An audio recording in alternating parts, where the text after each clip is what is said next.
Are you having a hard time figuring out what to get Dad for Father's Day? Shop now at sportshistorynetwork.com/row1 and save 15% off your order when you check out Row 1 Brand's Vintage Sports Pictorium Gallery. They have America's best sports art. With over 7,200 historic sports prints, you're assured to find something unique for Dad this Father's Day. If he's an NFL buff, check out the 1963 vintage NFL helmet poster. Shop now at sportshistorynetwork.com/row1.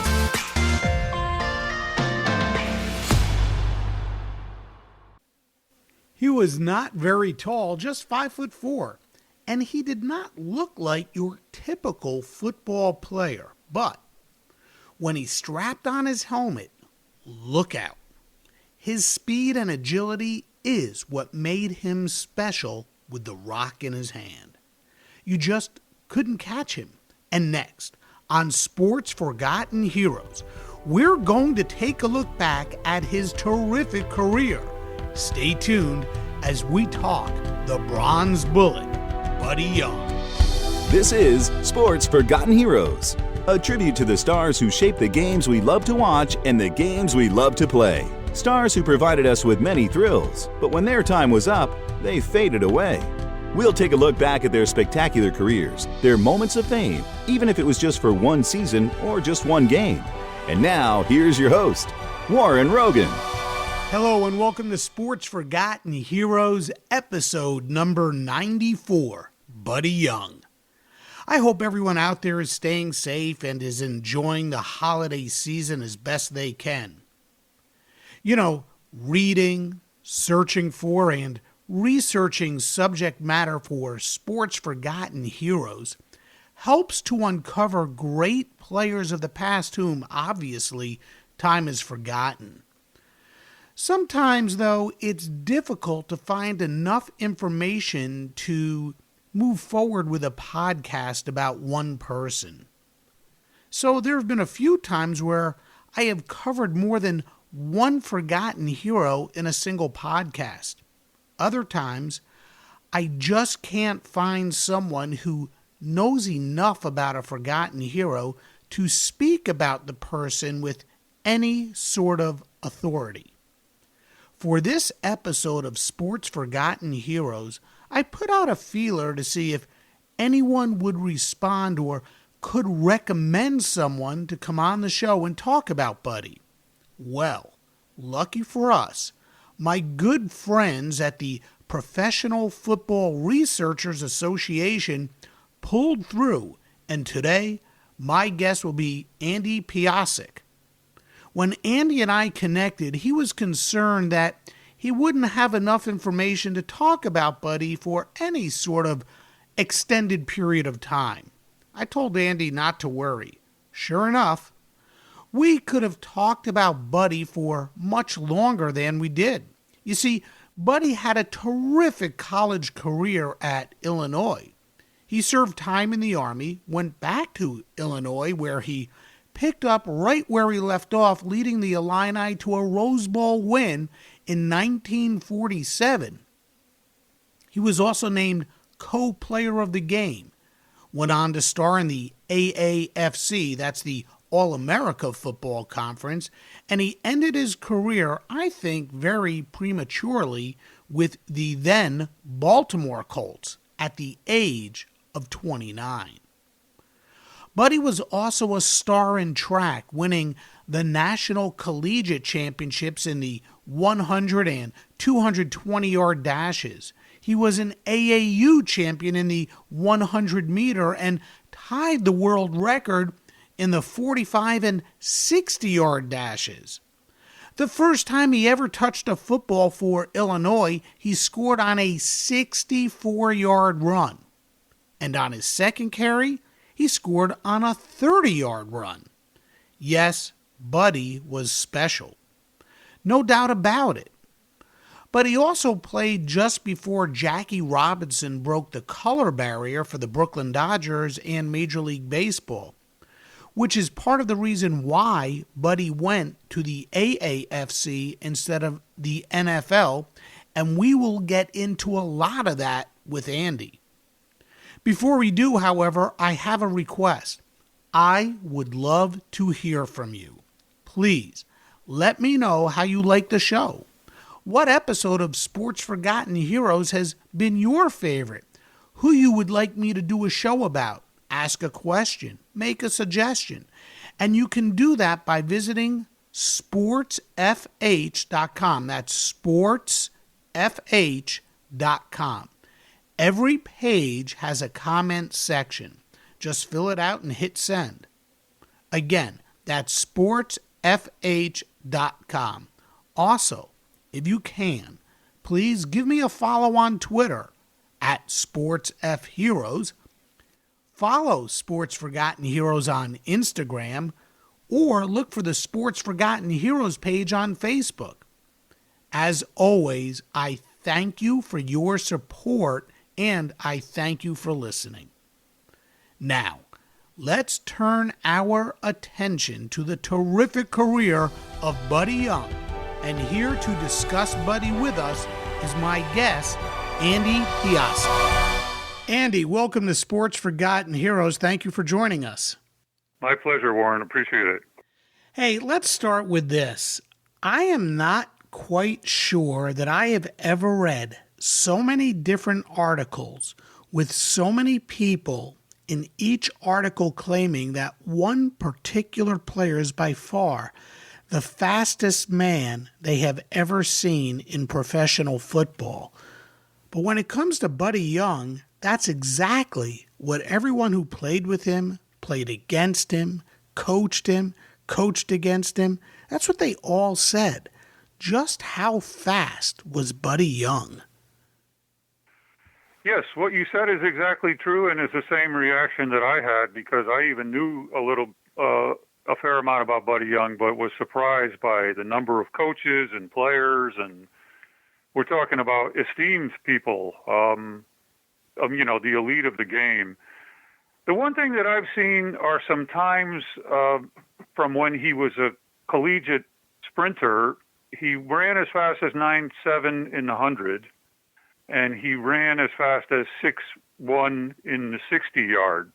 Wow. But keep in mind, he did this not long after his 18th birthday, so I think a very good educated guess would be that he was faster than that in at least, say, the next 5 or more years followed, as he really matured into a man. And people raved about his speed, and one of the things that was said regularly at the time and in interviews that I've done with contemporaries of his is that he was the fastest man in football for a period of years in the late 40s and on into the early 50s. Okay, so now that we have established how fast he was and how fast everybody says he was, let's go back for a second. Who was Buddy Young, and just how special a talent was he? Claude Young was born in Chicago in 1926, and he showed excellent athletic ability beginning as a young boy. He was especially known, even at that young age, among other boys in his neighborhood, including others who were older than he was, as being about the fastest kid in the neighborhood. And he ended up eventually at the high school level, the collegiate level, being a star in both football and track, and then went on to have a 9-year pro football career. One thing that's interesting is that Young was also quite small. Contemporaries have said that for guys his age, he was generally the smallest in his grade each year. He grew to be 5'4" as a man and no taller. So he was both simultaneously known as the fastest guy around, and probably, haven't seen anything official about this, but maybe the smallest man ever to play pro football.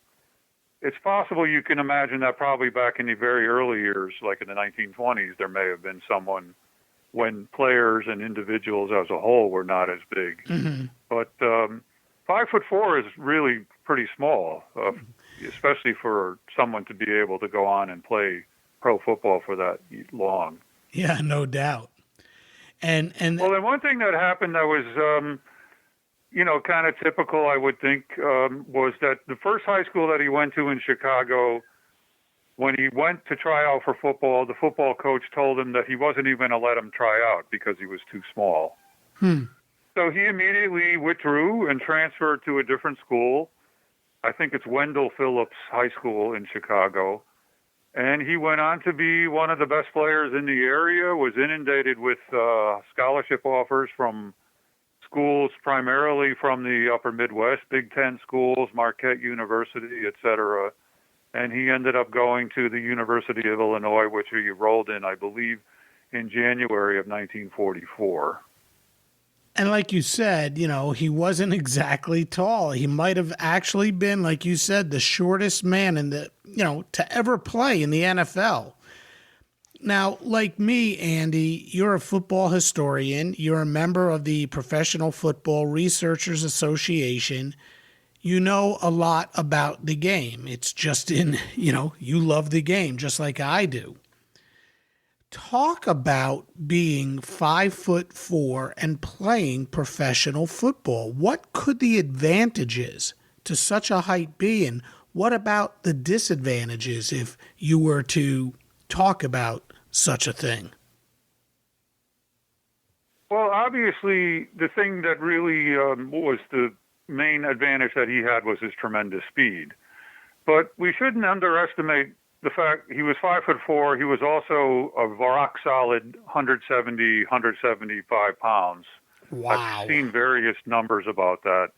And so you can imagine a guy that size probably without a single ounce of fat on him, or just picture boxers in the lower weight categories. I mean, they sure may be short of stature, but they're certainly not somebody that you want to accidentally bump into and say something stupid to. Yeah. So I think that's the way we picture, Buddy Young. And now we can get into this a little more when we delve into his pro career. What I've seen on film is that he was primarily used running to the outside and as a receiver, as well as a kick and punt returner. Made perfect sense, and probably both for his sake and for the team that he was playing on. He did probably very little running inside the tackles. Mm-hmm. So, but if you can picture the old days of football before the hash marks got moved dramatically in, you would always have a wide side of the field.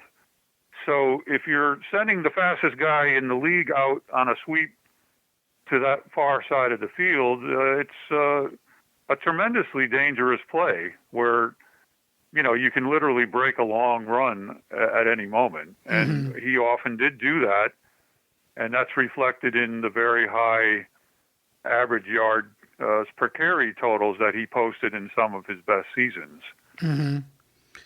Yeah, and also I remember, watching guys, it's not ancient times, but guys like Joe Morris, who was a running back for the New York Giants. He was all of 5'7", and I think the defense would sometimes have trouble picking him up because he was so small behind the offensive line. So that certainly has to work towards the advantage of a player who has talent, a guy like a Buddy Young. Absolutely, yes. Joe Morris was a tremendous player, and I think Young kind of probably, that was what you said is exactly true of Buddy Young as well. The other thing, too, is that there's not much to hold on to or hit with a guy who's 5'4" and not necessarily widely built either. So even just kind of trying to zero in on the guy to make a tackle was not that easy because, he really was kind of a will of the wisp. There 1 minute and then gone. And if he broke through a arm tackle or whatever and got to the outside, it was really bad news for the defense. Yeah, I'd imagine pretty difficult to tackle someone that small and that built. Well, now I will say, though, that what we see, and I would say that probably the information about why this was the case has long been lost to history, but it is true that Buddy Young did not really get that many carries on a per-game basis. Mm-hmm. I think he was looked at more as a specialist who, when you set up a defense right at the certain moment when you would maybe need to try to break a long run, then they would send him out on a sweep, as I mentioned earlier, or out in on a pass pattern. Partly, we'll get into a little bit about the New York Yankees, which was the first pro team that he played.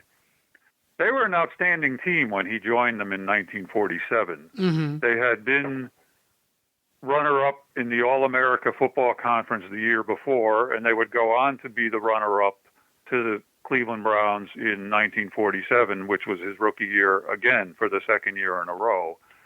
And they had an established back by the name of Spec Sanders, who was one of the elite running backs of that era, and who, I guess you would say he was the primary back, and he was a bigger guy. He was called a tailback. He was not a fullback, but they were still playing the single wing, and so he was both a combination passer and runner, and he was just a dynamic player who was actually the most valuable player of the All-America Football Conference in 1947, which was Young's first year. So, you know, in a different setting, on a different team that maybe didn't have a back as good as Spec Sanders, or on a team that wasn't as good, or just didn't have overall talent, it's very possible that Young might have been a feature back. Mm-hmm. But I think reading between the lines a little bit, if you have a guy who you really just would be difficult to have him run very often, and I don't say he never did it. He certainly ran between the tackles on occasions.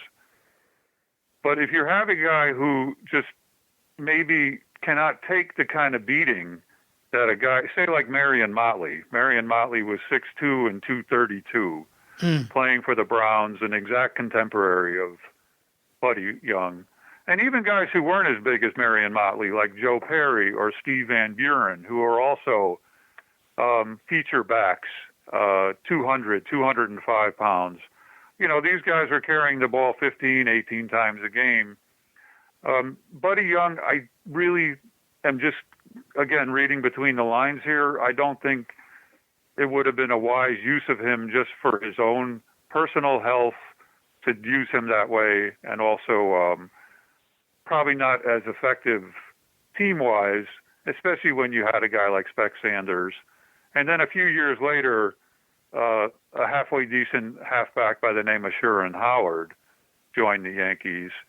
And then after he moved to a separate franchise, which ironically enough was known as the New York Yanks, but different from the New York Yankees, you know, they had four really good backs. It was Buddy Young, George Taliaferro, Sherman Howard, and a guy named Zoli Toth at fullback.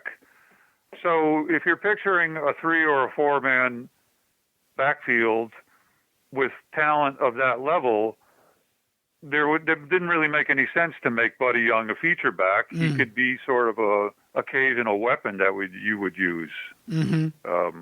Like I said, running sweeps, running swing passes out of the backfield, that kind of thing. Mm-hmm. Yeah. And he was a heck of a weapon. You know, his career got off to a heck of a start. He had, like you just said earlier, you know, several offers to play college ball. Ultimately, he decided to stay close to home and play for the University of Illinois.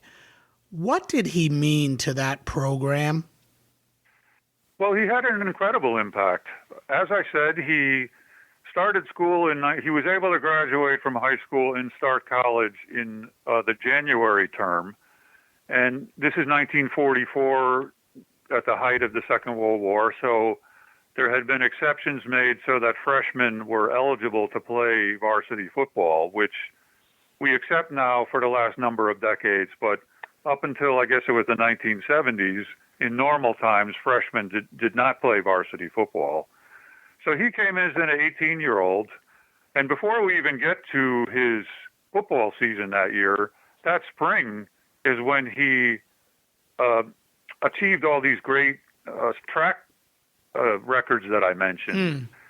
He was NCAA titleist in both the 100 and 200-yard sprints. That means number one collegiate in the whole country. And they would do exactly what they've done ever since and before, where they would have college athletes and track teams come to in this case, it was Marquette University for a multi-day event where it would be individuals racing in their specialties or doing the shot put or the javelin or whatever, and then you'd have ways of accumulating scores so that there would be team victors as well. Mm-hmm. And both the University of Illinois track team finished number one that spring of 44, and Buddy Young as an individual won the 100 and the 200. And so, right away as an 18-year-old, just a couple months into college, he established himself in track and field. And then come the fall of 1944, he sets or ties some Big Ten records. He equals a Illini touchdown record set by none other than the immortal Red Grange. Mm-hmm. And he leads the Illini to first place in the Big Ten and an invitation to the no, I'm sorry. I'm getting ahead of myself a little bit. That comes in 1946. In 44, they had a good team, and he had a good season.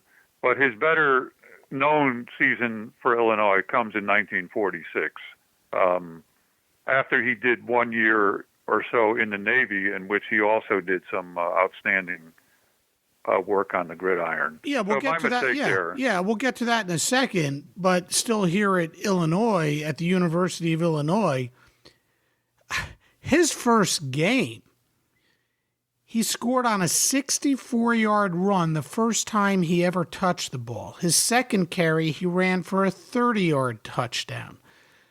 Just how good was he for Illinois? Like you said, he tied Red Grange's record with 10 touchdowns for the season. I mean, he came in and made an immediate impact, and like you said, he was a freshman, and freshmen until then really never played unless there was some super special circumstance. Yeah, you summed it up perfectly by what you said about what he did in his very first game.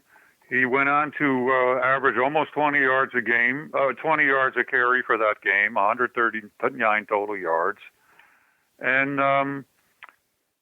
the Illini that year were not all that strong, but by what would end up being his second year of college football in 1946, they became the best team in the Big Ten, complete with an invitation to the Rose Bowl and all the rest of it. Mm-hmm.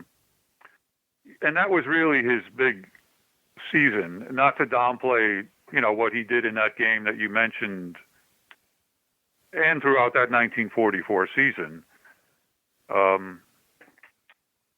And incredible, when we think back about it, because no sooner did the football season end in 1944 than he got drafted into the Navy in January of 1945. Right. And his stint in the Navy lasted into 1946 long enough so he was not able to get back to campus to compete in track and field that spring of 46. But he came back better than ever in football in 46. Ended up being the co-MVP of the Rose Bowl, which was a decisive win for Illinois over UCLA, even though Illinois went in as a decided underdog. And, so technically that was what would have been his sophomore season. Mm-hmm. And he was, all Big Ten, did not get much or any mention as far as the All-American teams, and you can only speculate that some of that might have been because he was only a sophomore, and voters sometimes tend to wait until people are upperclassmen because they want to give the awards more to seniors. Also, he was competing with legendary players like Blanchard and Davis from Army, sure, among others. Yeah, and but he was first team All Big Ten, and just a very, very impressive season. I would say also, knowing the time period that we're talking about and knowing the kinds of things that people like Jackie Robinson went through, we can speculate that there's a good chance that there were people who didn't vote for him for All-American simply because he was black. Oh, I'm sure. Yeah, so... Andy, I recently did a podcast on war football. It concentrated on the game during World War I. When Buddy was in college, as you just talked about, he ended up, having to serve time in the military, and another type of war football was played, and this time it was because of World War II. Many colleges had to shutter their programs again, and star college players were drafted and wound up playing for military service teams. The pro game was affected by this as well. So first, you said that Buddy did play for a naval team. Is there anything you could tell us about that, his time playing in the military? Yeah, I guess he made several stops, but eventually ended up in what was called the Fleet City base in Southern California. And like a lot of athletes, plus the war was winding down. Now we're talking about he was drafted in January of 45, basic training or whatever, and then you get into the summer and the war is ending. And it was considered big for morale to have athletic teams, baseball, football especially. And he was a key part of the Fleet City team that was a powerhouse, good enough to be playing for, I guess, the unofficial, or maybe it was official, military championship in December of 1945. And, again, had another spectacular game. And I think it's important to keep in mind, you mentioned that collegians were being drafted, outstanding high school players, if they were already 18, were being drafted. And many, many players from the National Football League were in the military. And those who weren't, sent overseas often ended up on these base teams. So this Fleet City team and the team that they played against for the championship were packed with really talented players, both from, big-time college programs as well as guys from the pros. And it was Young who had, by far the biggest game. Another thing to keep in mind is that this was played in the Los Angeles Coliseum, and it was 65,000 people in attendance based on the research I was able to do. So it was a big deal. It wasn't just like, a bunch of guys going out to the park and chalking up a stretch of grass and playing a game in front of a couple hundred people. This was the LA Coliseum with a huge crowd. Mm-hmm. And lo and behold, here's Buddy Young, who returned 2 kickoffs for touchdowns, 94 and 88 yards. Wow. And also scored a third touchdown on a 30-yard run from scrimmage as Fleet City won decisively in this military championship game. And this is an occasion where, you have celebrities like Bob Hope.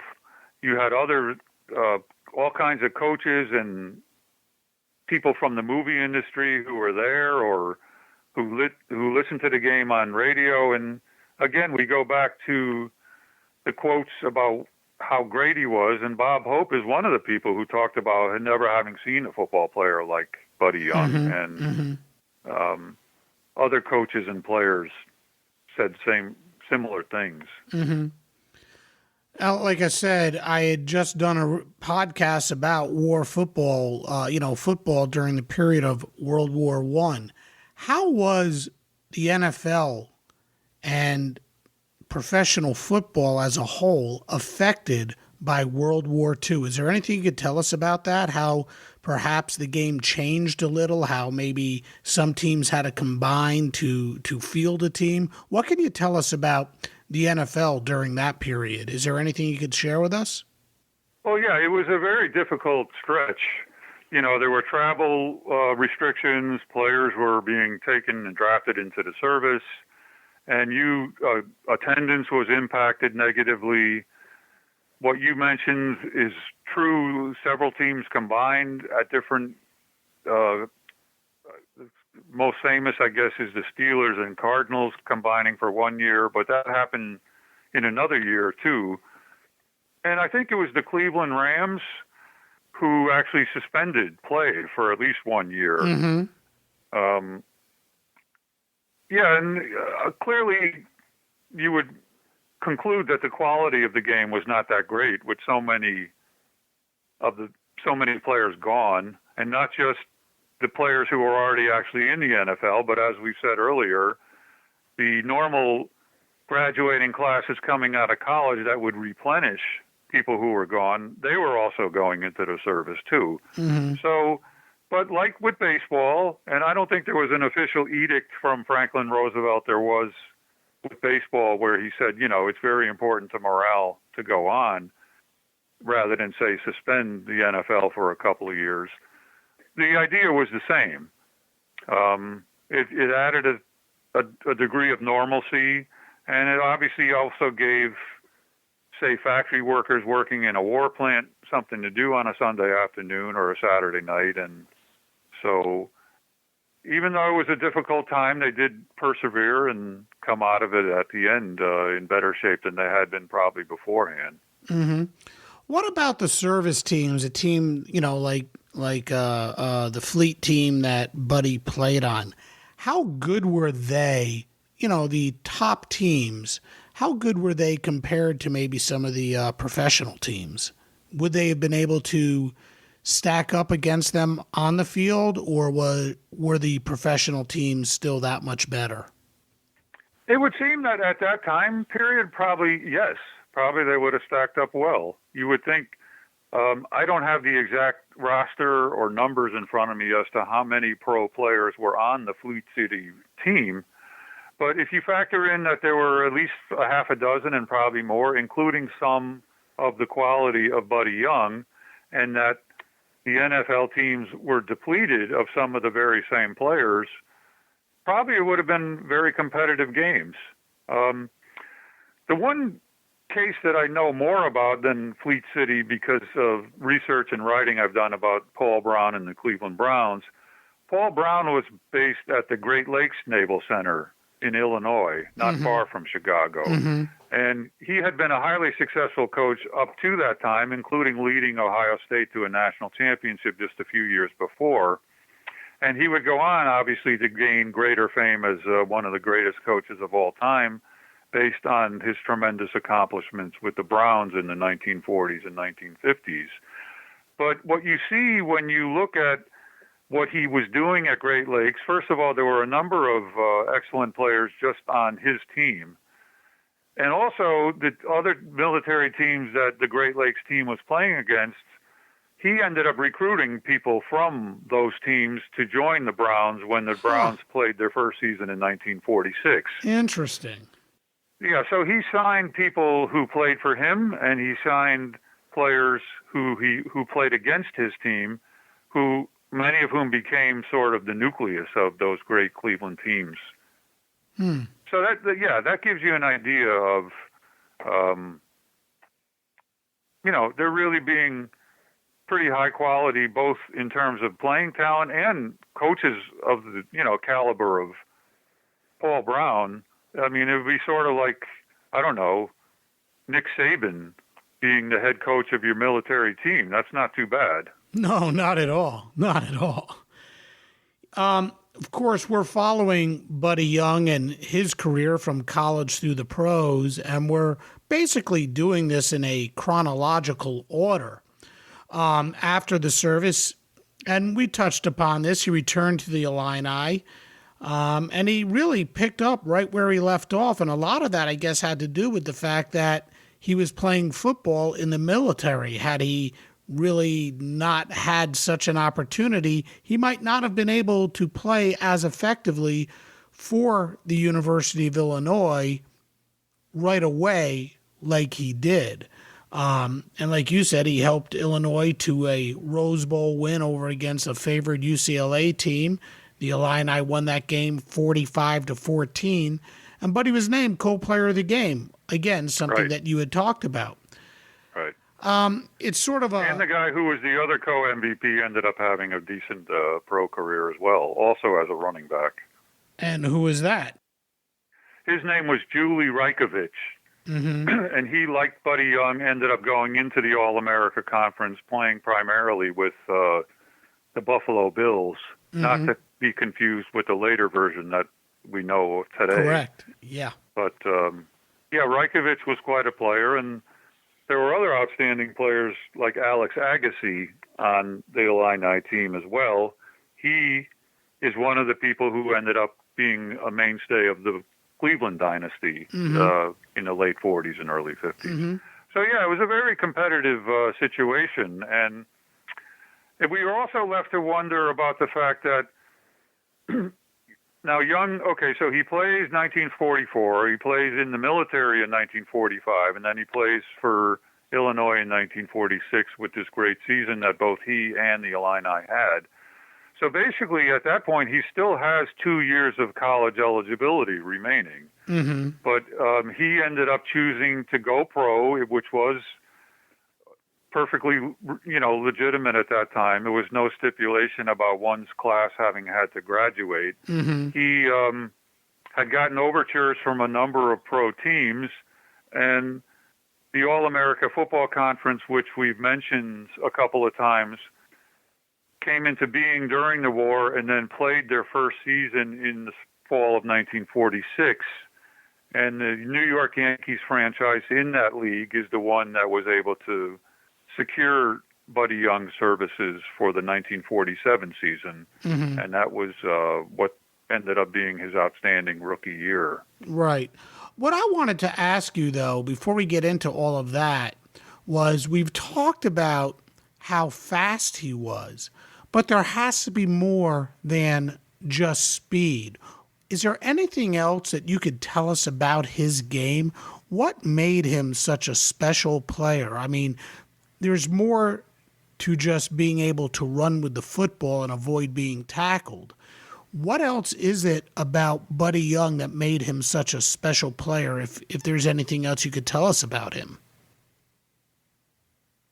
Well, one thing that we've mentioned already is that he was really a rock-solid guy in terms of his build and his strength. So while you might not think of a 170-pound guy, even in that era of pro football, being strong, the fact that he was just 5'4" meant that, he was built, maybe like you could use the metaphor of a fire hydrant.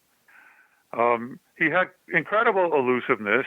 We don't have the kind of footage of him from that era that we have of players who've played in more recent decades. But you see him, being able to get to the outside by avoiding tacklers. And then if you ever got into the open field, there just literally was nobody on the field who could catch him. So I think it was a combination of speed, elusiveness, being incredibly strong for his size, and then certainly, as you said, being able to play Big Ten football as an 18-year-old freshman, and then being able to play on the best military team in the country as a 19-year-old in 1945, and then being able to play on the Big Ten and Rose Bowl winning team as a 20-year-old in 1946.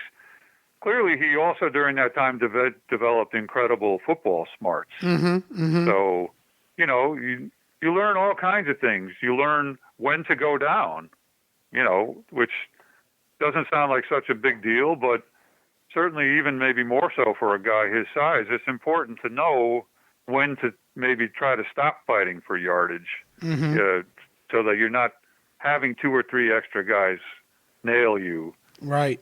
And he had a pretty good... any number of other things that we attribute to smart football players, he had pretty much all of that. Yeah, and he had a pretty good set of hands too. I mean, it's not like he couldn't catch the ball and take off with it either. Right. And you had also talked about how good he was as a track star, and just to wrap up his college career. Well, almost wrap up his college career. He won championships in the 100 and the 220. He tied the world record for the 45 and the 60-yard dash. He won the AAU's 100. He was the AAU's 100-meter champion. So he was a special talent when it came to track. But he played football. And back in the day, a team of college all-stars would take on the NFL champions just before the season started. And in 1947, the college all-stars took on the Chicago Bears. And this was a game that was played for, a good 30 or 40 years thereabouts. They don't play it anymore, obviously. The college all-stars won that day 16-0 in front of a crowd of over 100,000 people at Soldier Field. Buddy Young had a pretty big day. What can you tell us about that? Yeah, before we dive into the specifics, it's important to know, for younger listeners especially, the college all-star game was really a big deal. It was started in the 1930s. The last game was in 1976. And for a lot of people, it was even the highlight of the football season. What you had each year was the defending NFL champions from the previous year playing against a collection of mostly seniors or players like Buddy who had declared that they were finished with college football and moving on to the pros. So, and at that time, the gulf, I would say, between pro football and college football was not as great as it became later or as it is today. Mm-hmm. So for the first 15 or so years of the college all-star game, the collegians actually stood up pretty well. They didn't win half the games. It was less than half. And a couple of the games ended in ties. But they did win 5 or 6 times during those first 15 years. And then afterwards, as you got into the late 50s up and for the last 20 years of the game, they became increasingly less competitive. I think over the last, I don't know what the exact number is, but the last 15 or 20 so games, the collegians only won once. And on a number of occasions, you had one-sided games, which you did not really have in the first 15 or so years. But as far as the specific game played in August of 47, there's 105,840 people at Soldier Field, which, as far as I can determine, was the second largest football crowd ever, pro or college, up to that time. Wow. Topped only by USC Notre Dame game that was also played at Soldier Field sometime in the 1920s. And that's the era of Rockney and George Gipp and all those guys, the Four Horsemen. So, this is the scale that we're talking about. Also, it's important to know that the Bears, not only were they the defending champions from 1946, but they had won 4 NFL championships just in the previous 7 years. So this is their monsters of the Midway heyday, really. Yeah, they were a good team. You would play, right? The college all-stars were playing the champions of the NFL almost every time. Not every time, but most of the time. Yeah, so, you're talking about legends like the head coach, which was George Halas, and players like Sid Luckman and Bulldog Turner, who were really at the peak of their games. And so here comes Buddy Young, and on the very first possession of the game, when the All-Stars drove down and scored to take a 6-0 lead, he takes a short pass and goes 31 yards, and then he breaks off a 19-yard run. Somebody else ended up scoring the touchdown. I don't have it right in front of me, but on whatever it was, a 70-yard drive, Buddy Young accounted for 50 of the yards. And then later in the first quarter, he takes another short pass. And, again, we can picture this fast, shifty guy taking a short pass that for a lot of other players might have been an 8 or 10-yard gain, and he turned it into a 41-yard reception. And that led directly to another touchdown. So before the first quarter was over, the All-Stars were ahead 13-0, going on, as you said, to ultimately win the game 16-0. And on the basis of those contributions that he made to those 2 touchdown drives, lo and behold, Buddy Young was named the most valuable player of the game. Awesome. Yeah. So, I mean, pretty much everywhere this guy goes, he's like winning awards as the best or one of the best or co-MVP or whatever you have. Well, that brings up an interesting question. And it's usually a question that I hold off to the end of each episode, or sometimes I even start off an episode with it, but let's address it here. Why do you think Buddy Young is not better remembered than he is? It's not a name that you hear mentioned all that often. And, he had a pretty darn good career. I think there's a combination of reasons. First of all, pro football and the sports information world as a whole have not done as good a job at preserving or excavating the history of pro football the way that baseball has. I mean, clearly, partly that's because baseball was far and away the most popular sport well into the 60s, and certainly at the time that Buddy Young was playing. Pro football was not even second. I would say certainly college football was more popular and more attendance, and casual fans paid much more attention to college football than they did to pro football. And they might even have other sports like boxing that would be ranked sort of ahead of. Back in the that was in the heyday. Yeah, so that was part of it. Another part of it is that he did play his first 3 years in a league that no longer exists, and which, unfortunately, for a number of reasons, is not well remembered or well respected. And I think the other thing that's hard to avoid is, based on everything that we said, his pro career really doesn't turn out maybe to be as exalted as what he had done in the years before his pro career. It turns out that his very first year, 1947, was his best season. Sure. He did end up having some injuries in 1948, and you see a pretty big drop in his production that year. He did bounce back in 1949 and have another good year that was good enough for him to be, I believe it was first team on the All-America Conference All-League team. And from there on, well, for one thing, when you get to 1950, after the All-America Conference kind of is absorbed into the NFL, you go from a peak for a couple of years where there were 18 pro teams to 13 in 1950, and then eventually 12 in 1951. So it's a much more competitive situation as well.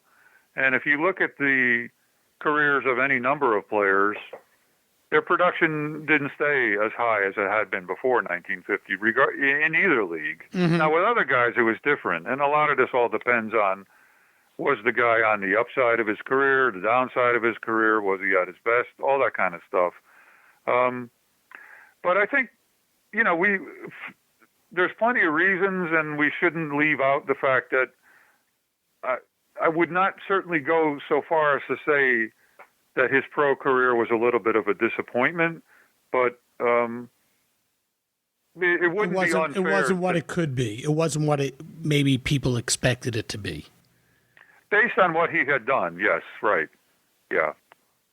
Andy, whenever you talk about African-American athletes, especially those who played decades ago, it would be unjust if the topic of inequality and racism and prejudice wasn't brought up, especially in today's environment.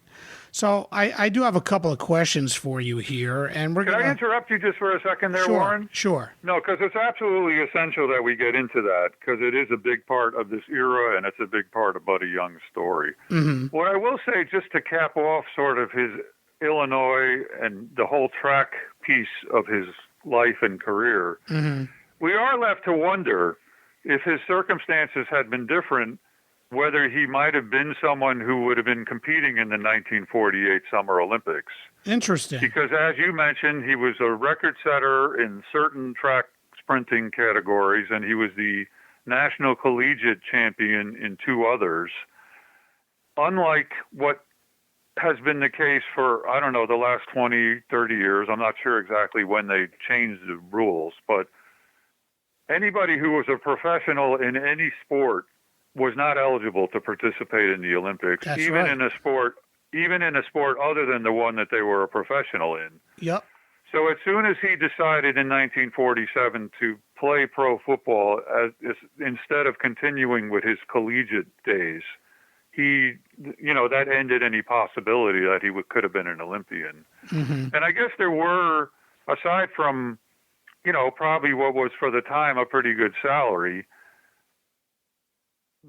he was married at some point while he was in Illinois, and I believe already had his first child at the time that he signed with the New York Yankees in 1947. So economics did play a role in that. Yeah, exactly. So, I don't have in front of me any information about who the medal winners were at the 1948 Olympics in the events that he participated in at Illinois, but more than likely there were probably people he ran against and conceivably beat in races. Mm-hmm. So then you take that to the international level, who knows? But certainly it's easy to imagine that he would have been a viable Olympic candidate and a contender for a medal or two. Absolutely. Absolutely. Yeah. Now, getting back to the point that you started to ask me about. Let's start it with this. Do you know if he ever faced any racism while he was in college? I would imagine absolutely. There were apparently some black players at Illinois from the early part of the 20th century, but there had not been one for many years until he played for them in 1944. And so going on the road, or even in Illinois itself at that time, he undoubtedly faced any kind of abuse or foul language or having to stay in a hotel separate from where the team played. Now, Buddy Young died in the early 1980s. About 15 years ago, I began interviewing black players who were contemporaries of his that turned out to be a book called Gridiron Gauntlet. Mm-hmm. And a number of them, I mentioned Sherman Howard at the early part of the interview. Yep. He was a year and a half older than Buddy Young, but grew up in the same Chicago neighborhood, went to the same high school, and was a teammate on the football team there. He went on to have a decent pro career, and he talked about, as did a number of pretty much every other of the individuals who I interviewed for this book, including another one, George Taliaferro, who also played against Buddy Young. He had grown up in Gary, Indiana, which was close enough to Chicago so that they played Phillips High School when Taliaferro was in high school in Gary. Yeah, and I've done a podcast. I've actually done a podcast on George. What a terrific ball player he was. Yeah, and a great guy who unfortunately passed away a couple of years ago. Yeah. But he was a star at Indiana and then in the pros, and for several years was a teammate of both Buddy Young and Sherman Howard. So just think about the fact that you have these years where there's no black players in pro football, and then all of a sudden these three guys who paths had all crossed as high schoolers and even younger playing pro ball and in the same backfield for the same team at the same time. It's pretty amazing, really. Mm-hmm. But, yeah, so, we can just sort of draw some, I think, pretty obvious conclusions about problems that he would have faced. Now, the Big Ten did play primarily or exclusively a local schedule, so they were not they would not even have been allowed to have played in the Deep South. Sure. Or a place like Texas. So maybe the most egregious abuse or restrictions that blacks were facing at that time he didn't face. But I do know that there were problems in Baltimore when he was a pro. Yeah, his first ever game in Baltimore as a member of the Yankees, fans showed up in blackface. There were protests. How did he handle that? Do you know? How did he handle those prejudices? Because I got an interesting question to follow that up with, about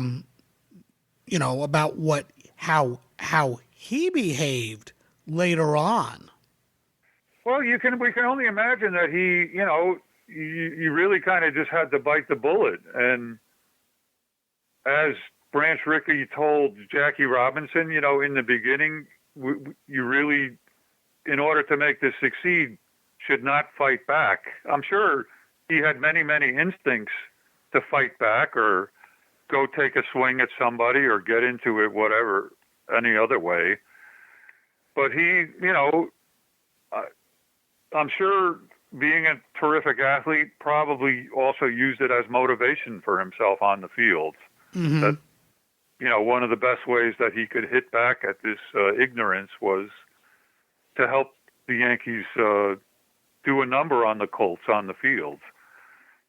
It was also common practice in Baltimore, which at that time really still, I wouldn't say now, but at that time was still really considered to be a southern city, because most of the major hotels were off limits to blacks. Mm-hmm. So as we've heard about any number of black athletes from that era, either Buddy Young would have had to gone to a so-called black-owned hotel in the black part of town, or he would have had to stay with the family of a black, at the home of a black family that offered, usually from, a professional like a doctor or somebody with some standing in the community, and go stay with such a family anytime that the team traveled to Baltimore.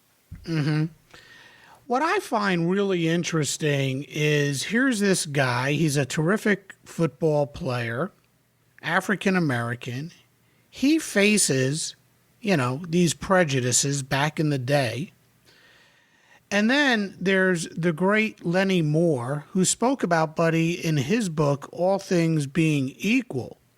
And Lenny didn't paint a very nice picture of Buddy as far as Buddy treating fellow black athletes after Buddy had left the game and became an executive in football. What gives? What happened? Well, it's not exactly clear. And although I read Lenny Moore's book at the time that it came out, which I'm not sure, it's at least 5 and maybe 10 years ago, and I found it to be a terrific read. And again, for younger people, Lenny Moore was one of the all-time greats. He played for the Colts beginning in the mid-1950s up until 1967, and I think it's really an understatement of how good he was just to simply say he's in the Pro Football Hall of Fame, because he, too, to some extent, is often overlooked and even forgotten or unknown, but he was absolutely an elite player.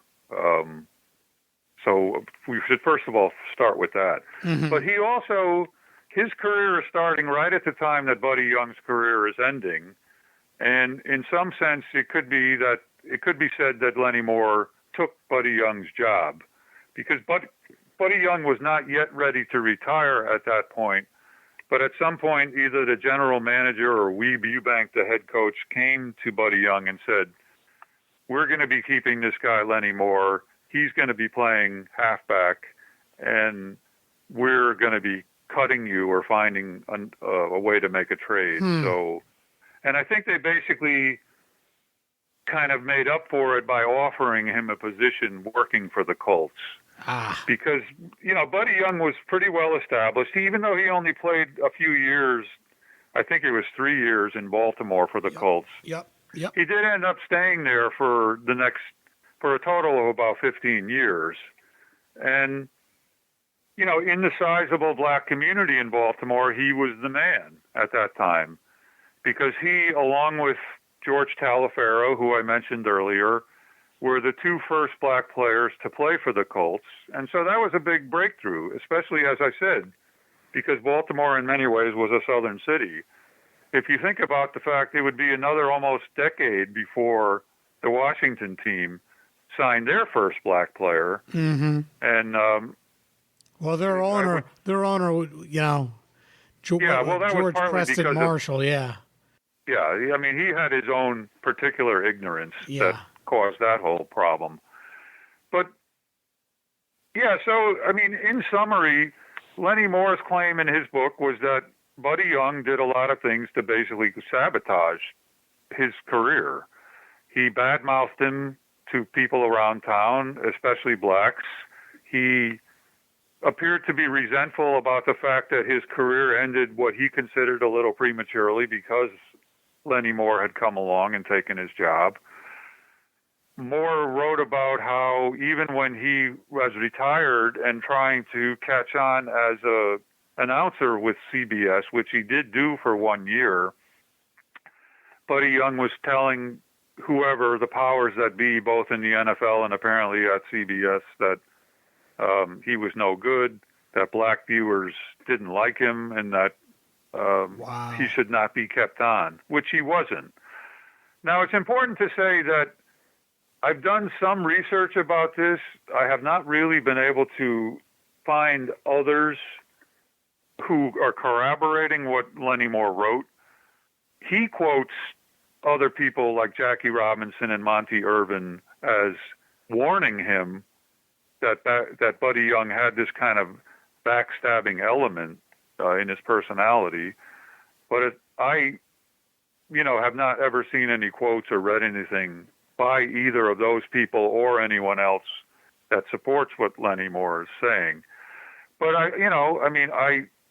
certainly it must fit with what Lenny Moore experienced and what he heard and what he believes. So I definitely take it seriously, and it does not speak very well for Buddy Young. No, and he probably took out his frustration on the wrong person. He took it out on Lenny Moore when he should have probably taken it out, if he had a right to, on Weeb Eubank or whomever the personnel directors were for the Colts at that time, who made those decisions to push Buddy to the side and allow, Lenny to take his position.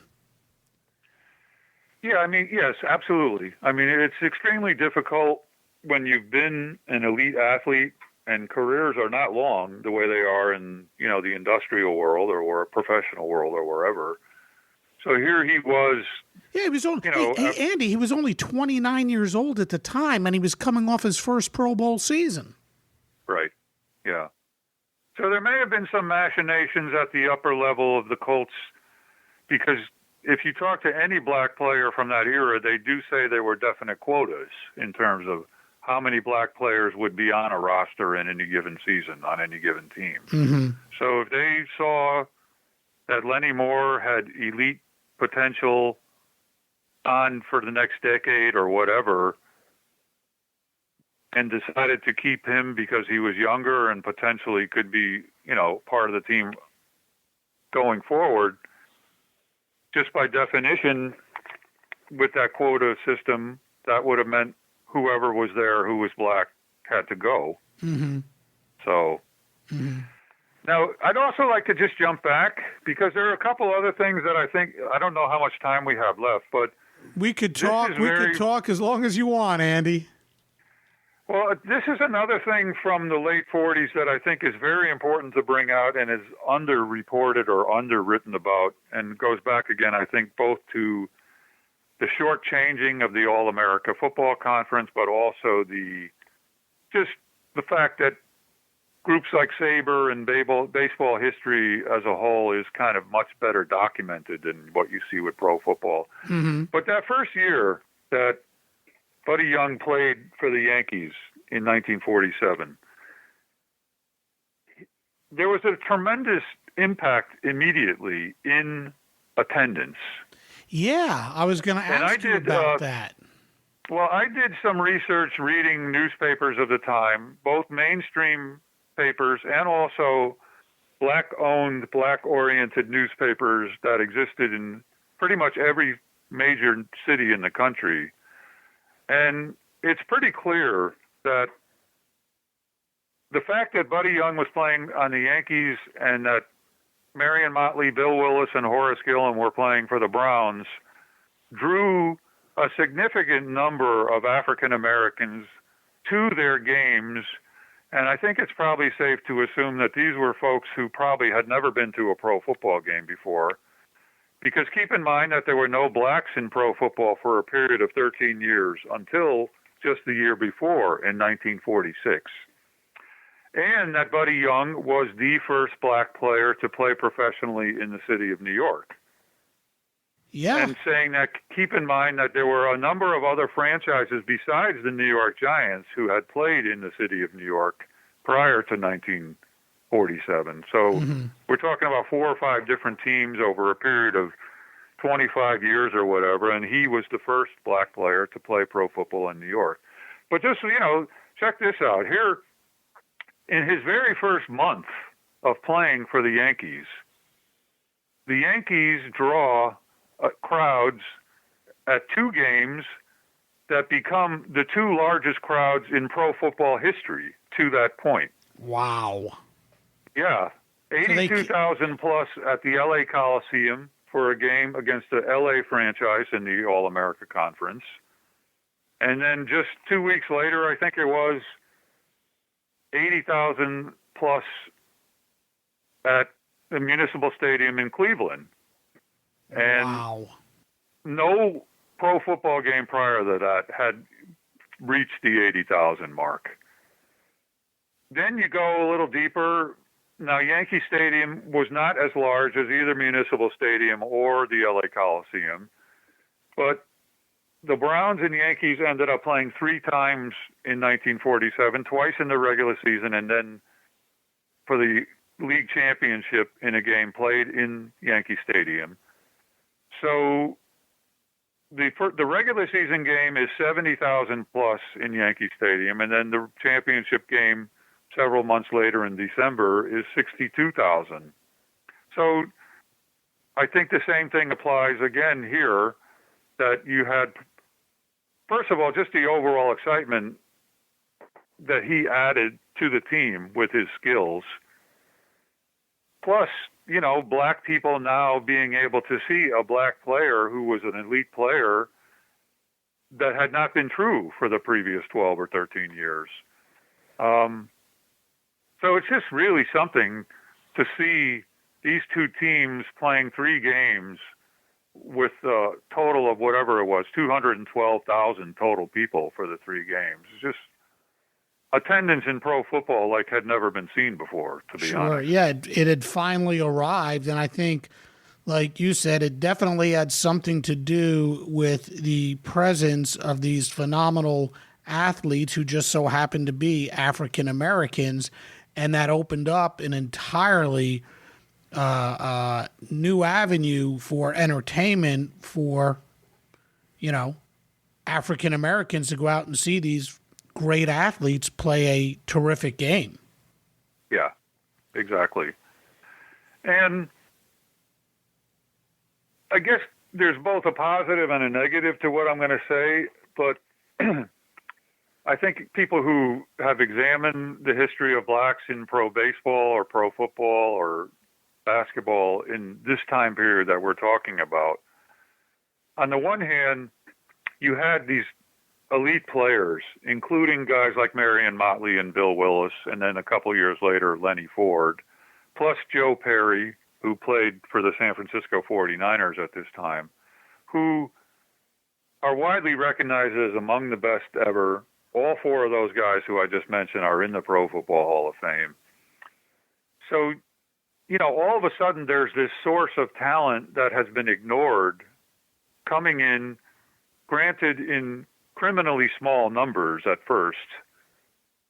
But part of the downside is, in addition to you having now people being able to see these great players, unfortunately, when it came to, say, like second string players or second tier players who may have been starters but not stars, you don't really see black players.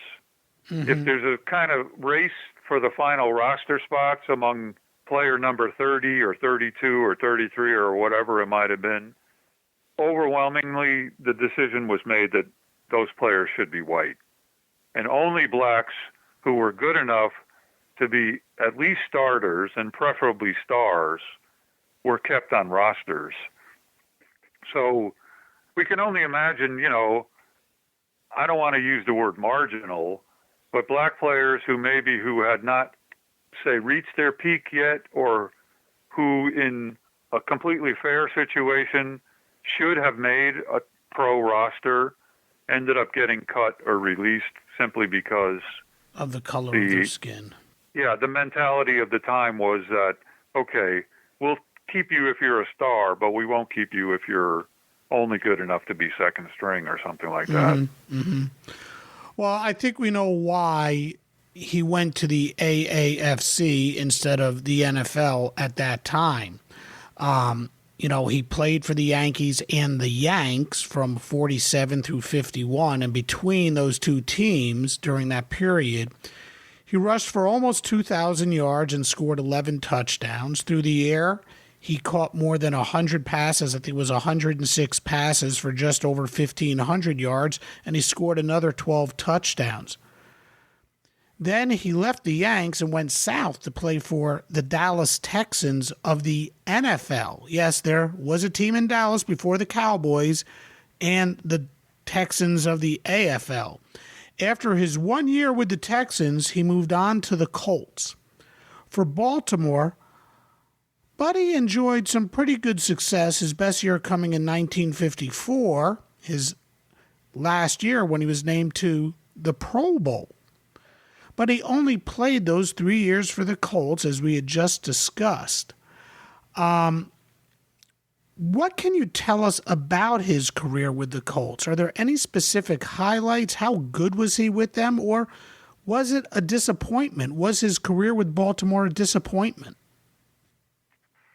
Well, just to clarify, his last year was 55. 55, he played I'm sorry, nine, I misspoke. Right. Yeah, 9 complete years.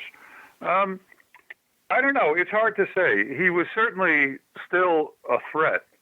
I think as his career progressed, and maybe more so as he got to the end of his career, he was more of a threat as a kick returner. I think his carries and maybe the number of plays that he was playing kind of went down little by little as his career progressed. But, he was still a dangerous player and still, as you mentioned, good enough to be named to the Pro Bowl that 1 year. And then posting, even as late as 1 year that he was playing for the Colts, really hot, big-time kick return average. Because you can just imagine, he's the fastest guy around. Why wouldn't you have him be a punt returner and a kickoff returner? Yeah, so he was, and he combined that with being a running back, and as he mentioned earlier, a guy who was a very effective receiver coming out of the backfield. So I'm just trying to look at my notes here, but he had a 34.4 yard average per kickoff in 1953 when he was with the Colts. And he had a high of 19.3, which is a very high total for punt return. Yeah. In 1 year that he played for the New York Yanks. So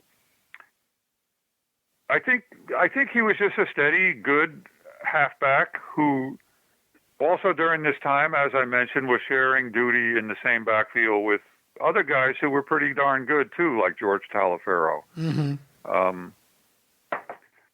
So I think it's not a Hall of Fame career, and as we said earlier, it may be that he didn't quite reach the heights that people thought after how good he was up through 1947. But we can also figure that a guy that size is probably taking a pretty good beating, even in that era where you have football players as a whole not being as gigantic as they are now. If you're, 170 pounds and regularly regularly getting pounded by guys who are 50, 60, 70 pounds heavier than you are, there's no question it took a toll. And I know he missed some time and didn't play as well in 1948, just his second season, because of injuries. So whether that was some kind of lingering thing for the rest of his career or other injuries, but it just makes perfect sense that it would have been very difficult at that size to be, say, like the best running back in the league. Because even a guy like I mentioned, Steve Van Buren, Joe Perry, some of his contemporaries, again, these guys are not as big as running backs of today, but they were 30, 35 pounds heavier than Buddy Young, and that's a big deal. So, and it is worth saying a little bit about the Dallas experience. It was only one season. It was the first major league sports team of any kind ever to play in the state of Texas. It came about because the New York Yankees team that Buddy Young had been playing for in 1950 and 51 basically went under. The owner turned the assets over to the league, and the league now needed to find a new team in order to keep 12 teams rather than dropping down to 11. So a couple of well-to-do Texans came forward and said they wanted to try to establish pro football in Dallas. It ended up being a disaster all the way around. Financially, the team only won one game, and again, it got turned back to the league at the end of the season. But it was, again, another way in which Buddy Young and George Taliaferro, who was still on the team at that point, were trailblazers, because Texas was a part of the Confederacy. There was legal segregation in force at this time in the state. And if anybody's ever seen or read the book or the movie about Ernie Davis's experience, the Elmira Express, he played in the Cotton Bowl years later and was subject to tremendous abuse, both off the field and on the field. And so now here it was 1952, some 8 years earlier. We can just imagine the kind of things that Buddy Young and George Taliaferro had to go through that year. But they did it, and it was a big step forward, both, I think, for pro football and, I'm sure, for the city of Dallas. So, more power to them for that. Overall, and then in 1953, becoming the first black players ever to play in Baltimore. Because basically the assets of the Texans were turned over now to the new Baltimore franchise that started in 1953.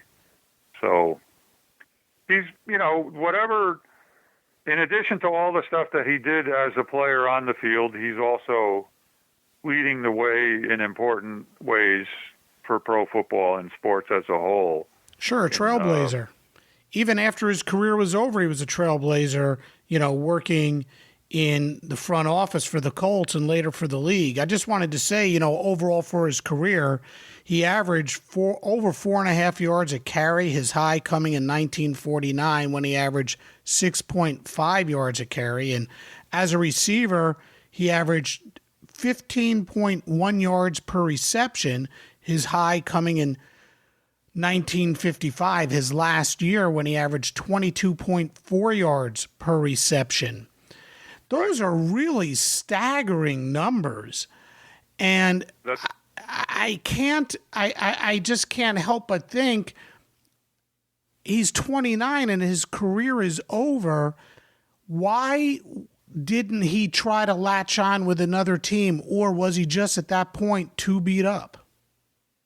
That would be my speculation. And he, post-football careers or post-baseball careers were not necessarily a sure thing. So when he got the chance via an offer from the Colts to take a job in their front office, it made, I'm sure, good sense to him, despite whatever frustration or disappointment he felt about being told that his career was basically over. So, and he made the best of it. He was there for, I think it was 12 years in the front office. And the troubling stuff about Lenny Moore notwithstanding, apparently was a pretty well-respected guy. Enough so that he eventually, like you said, ended up going to work for the NFL for the last 25 years, I guess it was, of his life. Mm-hmm. You know what else is really interesting, Andy, is that he only played for the Colts for 3 years, and his number 22 was the first number the Colts ever retired. And I just find that really interesting that a 3-year career was deserved of your number being retired. Do you know anything about that? I would assume that it's a combination both of the fact that he was a good player. He was the first black player, or one of the two first black players to play in Baltimore, to play for the Colts. And because of a service in the front office. Now, I've not been able to pinpoint exactly what year it was that his number was retired, but perhaps it was also because of his long period of time working for the NFL as well. I think when you think about it, the first black player ever to play pro football in New York City, the first black player ever to play pro football, one of two, in the city of Dallas or in the state of Texas or anywhere below the Mason-Dixon line, and then the first black player, again, one of two ever to play in Baltimore. Keeping in mind also that at that point there was no Major League Baseball team in Baltimore. There had been a Baltimore Orioles team way back at the turn of the century, but it would be a couple more years, or it was right during the time, I guess, when Buddy Young was playing, that the St. Louis franchise moved to Baltimore and became the Baltimore Orioles that we know today. And obviously, it was many years to go before there would be any pro baseball team in Texas. So, you know, all this stuff, not only is he breaking ground as far as pro football, he's breaking ground as far as Major League sports as a whole, too. Definitely worthy of the honor he received, and just recently received another honor, not a very publicized honor, but to members of the Professional Football Researchers Association, guys like you and I, a very nice honor where he was named to the Hall of Very Good, and for many football players, that is actually an entree into eventually making it into Canton as a Hall of Famer. Not saying that Buddy will ever do that. Andy, I want to thank you so much for joining me on Sports Forgotten Heroes. It's been a wonderful hour, and thank you so much. Thank you very much, Warren, for having me. It was a pleasure. For his career, which spanned a total of 9 years combined in the AAFC and the NFL, Buddy Young rushed the ball 597 times for 2,727 yards. That breaks down to an average of 4.6 yards a carry. He scored 17 times. Through the air, he caught 179 passes for another 2,711 yards for an average of 15.1 yards per reception, and he scored 21 touchdowns. Over the course of his career, he returned 2 punts for touchdowns and 4 kickoffs for touchdowns, including a long of 104 yards. The stain on his career is his relationship with other minority players as an executive, and that's really a shame, especially when you consider the hurdles he cleared when he was trying to make it. Nonetheless, Buddy Young did enjoy a wonderful career as a player, and there have been so few who have exhibited the kind of speed he did. I'd like to thank my guest today, Andy Piascik, for stopping by. Andy is a member of the Professional Football Researchers Association, as am I, And I encourage all of you listening who are also fans of football, especially football history, to check out the site. profootballresearchers.org. It's a wonderful site with so much historical information, and you can join as well. That's profootballresearchers.org. Next time on Sports Forgotten Heroes, we're going to look back at the career of a terrific sports writer. That's right.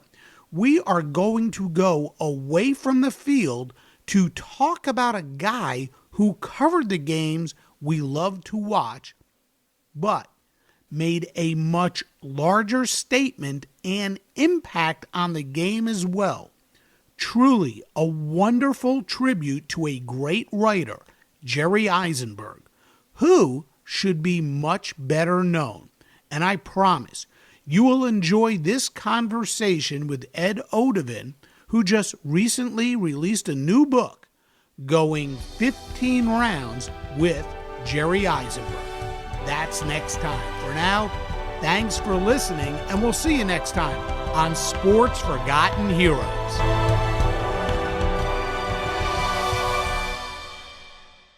We here at the Sports History Network proudly partner with 26 podcasts, all revolving around the history of sports. But did you know that many of our hosts were sports history authors way before they started their shows? It's true.